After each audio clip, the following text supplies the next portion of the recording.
This song is basically how I feel inside getting ready for tomorrow's game. Oh, he's got one of these, Kurt, the microphone Kurt, stands totally messed Curtis, up what for happened? him. I don't know. We got new there. mics in this place, and they put microphone stands, and, like, I can't touch some of them because they might sag like yours just did all the way down to the bottom. Mike Crispino He's in the house. talking about me. He's not talking about the microphone. No, not at all. This microphone stands a whole conversation, man. Don't even get Kurt started about it. But tomorrow's a big game, number 1 versus number 4. I'm super excited. The whole state's going to be super excited about this. Marquette's in the house. It's big in the Big East. It's the biggest game in NCAA college basketball tomorrow, and perhaps the whole regular season is just as far as rankings go. Mike Crispino, voice of the Huskies, he's going to be on the play-by-play. We start our pre-game, kind of the tailgate show is what we're calling it, Mike, at Urban Lodge, downtown Pratt Street. You don't get the opportunity to be out and about in the city in Hartford when a Saturday XL game is going on this season with this team. Slammed. Get there early. Parking is a premium, as it usually is. And the places, the XL Center on the weekend has been extremely loud, and we're looking forward to that tonight or tomorrow as well with this matchup coming to town. Yeah, it was a couple weeks ago. We had a game on a weekend in the XL. I was running a little behind. I couldn't find a place to park. I had to park way away from my normal place. Anyway, the point is I had to walk. I walked a ways to Pratt Street, actually, and I found out there was a ton of people in the streets. Yeah, being number 1 helps. Everyone's excited. Everyone's fired up. Marquette's 4th in the country. They're defending Big East champs, remember. UConn's the defending national champ. So that sets up right there for a beauty. UConn Marquette twice in the next few weeks here. This is going to go a long way towards deciding who might win the regular season. Right. And that's the next step for UConn and Dan Hurley. And he's been talking about this now for a bunch of weeks since the Big East Conference tournament, regular season started. They put it out there. They're not afraid of it. That's one thing I love about Dan. He's not afraid to say, okay, let's try to win that. You know, he's not the kind of guy that doesn't set goals and doesn't go after them. So, and the team is reflective of that. They don't sit around saying, well, we have to win this game. We got to win that game. They just play the game they're playing and win the game they're winning and win the game they're playing and move on from there. So they've handled it beautifully in the Big East season. They won 13 in a row.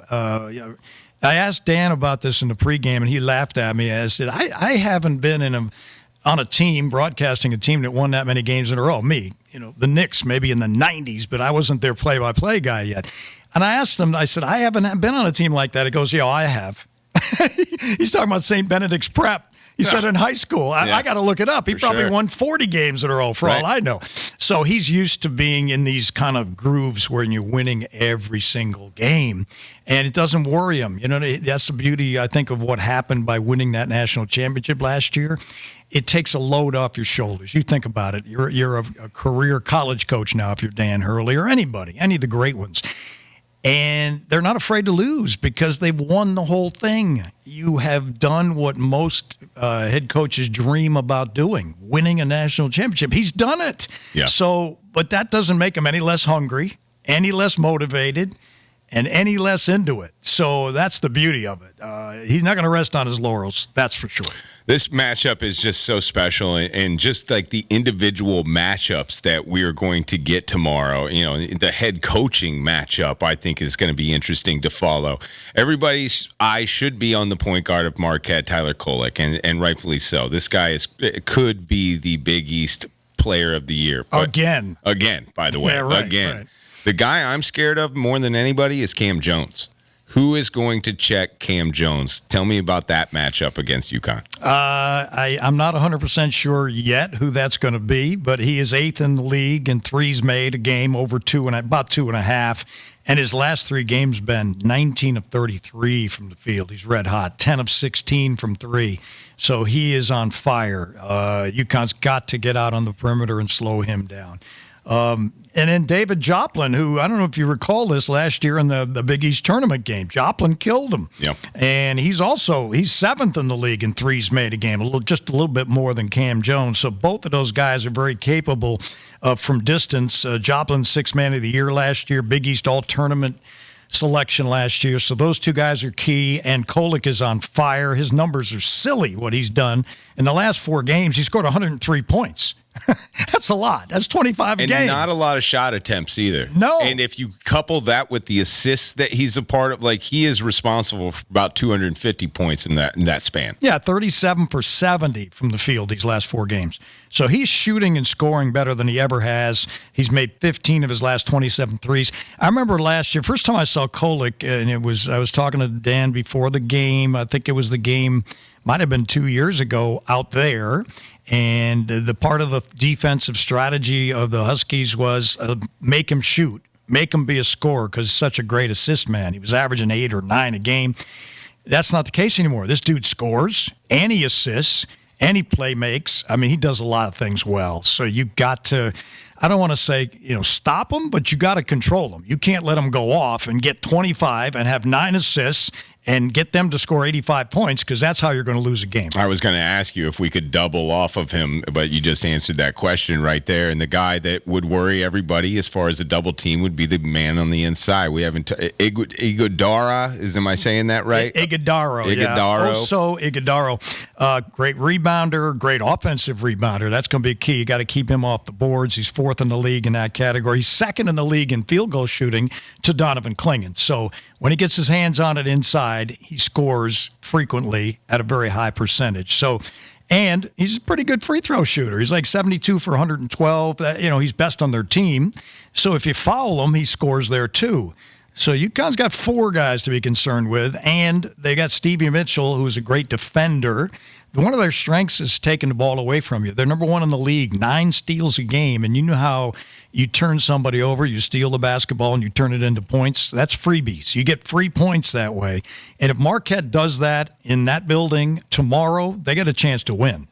And they've already played a number 1 team this year, and they've won that game. And it was a team of the 2 losses that we've had. It's a team that we have lost to in Kansas. And watching that game, I think that was a Maui Invitational game or one of the invite tournaments. That was a great basketball game, and it taught me, man, this team is tough, mentally tough, physically tough. I expect the same performance, of course, against UConn.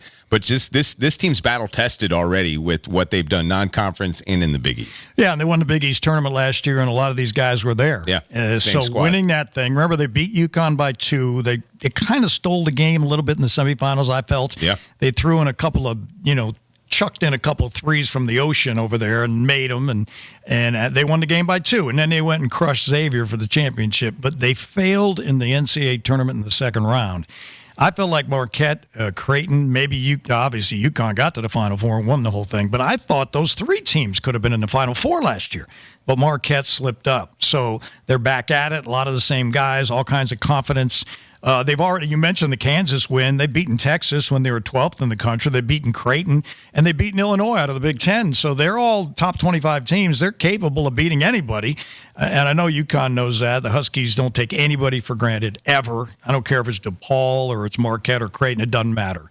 So they'll be prepared. But you're going to have to play your best game, I think, to win this game tomorrow. Mike Crispino, voice of the UConn Huskies. He's got the call tomorrow alongside Wayne Norman. Again, the big pregame show will start at 1 o'clock. The official network show will start at 2:30, and then tip-off at 3 o'clock, UConn versus Marquette.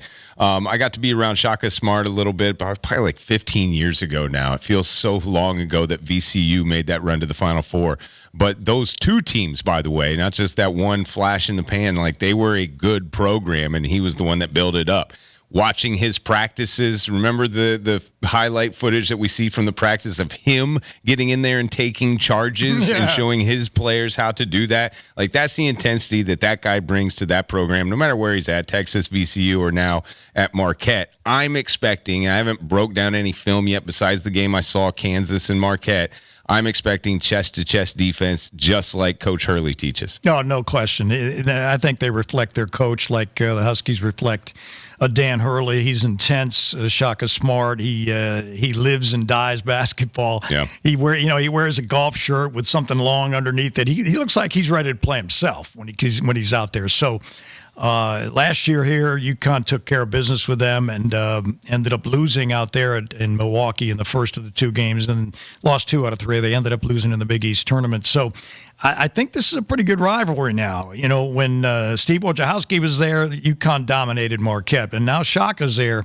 and it's even Steven now when these two teams play. Anything can happen. In fact, I think UConn is 4-4 out in Milwaukee, and Marquette is 3-4 here on the road, or 4-3, something like that. So both of these teams are very capable of winning on the road, and that's always a sign of a good team. Right. You know, if you can win on the road, you're not winning because of the emotion of your fans. You're winning because you're good, and you know how to win and beat the enemy in their place. And everything's clicking, it feels. Like DePaul was, you know, it's so watered down of a DePaul team than it ever has been. But, man, that was a business trip, and it felt like if it was a glorified practice, they nailed it. Like they did everything right. Caravan seems like that ankle is no problem whatsoever. His shooting has really come around, especially as of late. Castle keeps on getting better week to week. But solo ball, Jay Stu, Hassan Diarra gets even more minutes against DePaul. Those guys are ready to fill in if they need to be called on in big-time moments tomorrow. Yeah, Jalen Stewart, he's played some now, the last 5 or 6 games. Hot from 3. Yeah, he's been about 10 minutes a game. Dan's putting him in the first half, and he's a big kid. He's athletic. He knows how to play basketball. He just needs a little more experience on this level. I'll be interested to see what he can do against the number 4 team in the country now. He threw in 3 in a row at DePaul. He was very relaxed and comfortable shooting the basketball, which is a good sign. He also, you know, he doesn't make too many mistakes on defense. He rebounds well. He gets to the offensive glass. We're talking about Jalen Stewart here. So with UConn now 9 deep, I think they have enough depth to make a nice run, certainly for the rest of the season. Big East tournament, I like what they can do there. The NCAA tournament as well. If you got 9 strong players who contribute to your team on any level, whether it's 5 minutes, 8 minutes, 10 minutes, 12 minutes, it gives your coach some choices. All right, if someone gets in foul trouble, Dan's been able to put Caravan at center, right? And he's handled that. And he's put Stewart at the power forward to replace Caravan, and he's been able to do that. So they have a lot of things going for them. But this last 6 games is not going to be easy. At Creighton, at Marquette, at Providence. Those 3. Villanova at home, the Hall at home, and this one at home. So these 6 are going to be telltale, I think, for this team. Well, I do believe that the depth, especially this year and last year, is what their secret to success is. Like if I was to could try to compare each player on the roster, what they bring to the table from Marquette versus what UConn does, I still always lean to, well, yeah, we got 9 guys, though. Like, we've got different ways to fill up the 5 and fill up the roster. And in that regard, and we talk about this a lot on this show, is foul trouble for the bigs. Samson Johnson, Donovan Clingan are that 1-2 punch that Clingan and Sanogo were last year. But it's still important to keep them without 2 fouls in the first half, to keep them without 4 fouls in the 10-minute mark. I mean, for foul trouble, I always think like, it's no problem. Samson Johnson's going to come in if Donovan gets 2 fouls. It's no problem. Donovan's going to come in if Samson. So, like, I know I'm wrong, but, like, why am I wrong that even though we've got 2 guys, foul trouble still is the situation? Well, I think what they've proven here in the last few weeks is when those guys get in foul trouble, Caravan can play the center. Yeah. That was a revelation to me. I didn't know. He's 6'8".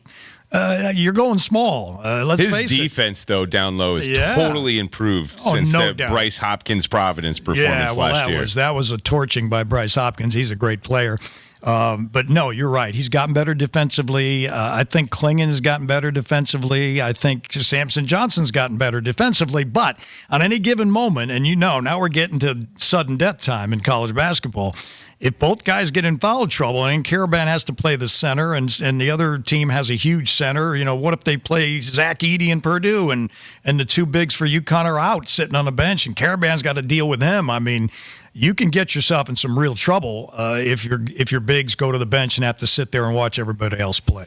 It starts at 3:00. It's a big basketball game. Number 1 versus number 4. Mike Crispino with the call. UConn Sports Network. It's going to be all across the state. Do not miss this one. I have been tracking UConn baseball as we speak. We're in the bottom of the 9th. We are tied with Louisville. That's great. 3-3. Louisville's a great program. Always. They got Louisville, Indiana State, and Sycamore's a no slouch slouch either. They're a top 25 program. They got South Florida later today. We talked to Coach Penders, I think, what was it, Tuesday this week, something like that, and to the gauntlet of non-conference games that he's got to set up to offset the Big East Conference RPI. Like it's an annual thing. But what are your expectations for Hook C this year, UConn baseball? Well, they're going to be good as usual. They got some guys returning. They got pitching that's coming back with experience. This Indiana State team, by the way, they went to a super regional last year, so they're good. And you're right. They got to play high-level teams in the preseason, the non-conference, because you need to build up your RPI as best you can. It hurt them last year because they got sent to Florida to play Gainesville. I feel like it hurts them every year because we always talk about hosting a regional, and winning this conference doesn't do you any favors in that regard. No, it doesn't. Unfortunately, I mean, UConn would be better off in the ACC. They're actually better off in the AAC. But that's the kind of what we have right now. But they do the best they can. They schedule everybody. They take on anybody. They're not afraid of anybody. I just think it's unfair to stick Jim Penders with having to overcome that every year. Whether he wins 30, 35, 40 games, it doesn't seem to matter. And I just don't think it's fair to these guys because they do a heck of a job every year retooling, reloading, and finding, players to transfer in or Division II guys that are capable of helping them. Yeah. So, I don't know how it changes. I really don't. I think they've done the best they can scheduling-wise. And the other thing that bothers me is they go on the road to play everybody. Think about it. They get 20 home games here. Yeah. They play 51. So tell me an ACC team that plays 30 road games. You can't. Syracuse doesn't have baseball. No, so. Right. But I'm saying, yeah.